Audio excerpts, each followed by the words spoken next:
Matagumpay ang ika-8 Golf Cup ng Wilcon Depot na inaasahang magpapalakas ng kolaborasyon sa mga kaagapay nitong industriya. Gagamitin ang malilikom na pondo sa nasabing Golf Cup para sa mga piling organisasyon na may adikaing protektahan ang mga nanganganib na uri ng buwaya at panatilihin ang kanilang likas na tirahan.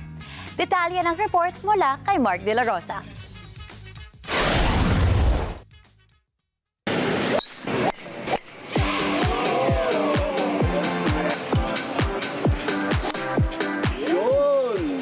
Patuloy na pinagtitibay ng Wilcon Depot ang nabuong ugnayan nito sa kanilang business partners, suppliers at iba pang bisita mula sa construction at home improvement industry sa pamamagitan ng matagumpay na pagdaraos ng 8th Wilcon Cup.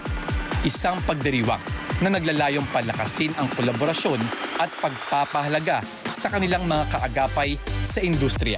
I'm very happy that, we gathered everyone together. So I'm so happy that, they continue to do it with Wilcon, diba? Not only in gold, but also in home building and also in, providing every Filipino the dream space that they aspire for. Ngayong taon, bahagi ng nalikom na pondo ay ipinagkaloob sa isa sa mga piling organisasyon na may adikaing protektahan ang mga nanganganib na uri ng buwaya at panatilihin ang kanilang likas na tirahan.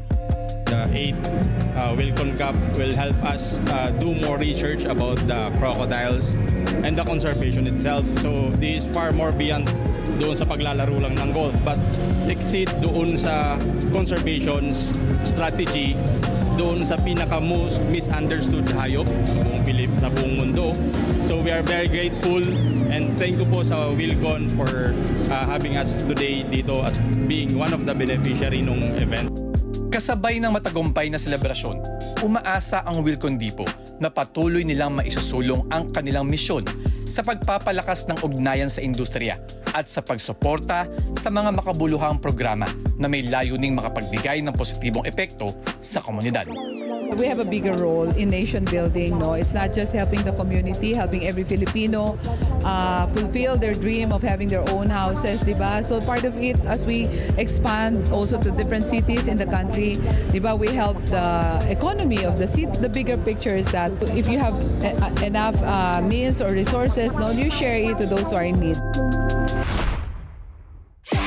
Mark De La Rosa para sa mata ng Agila.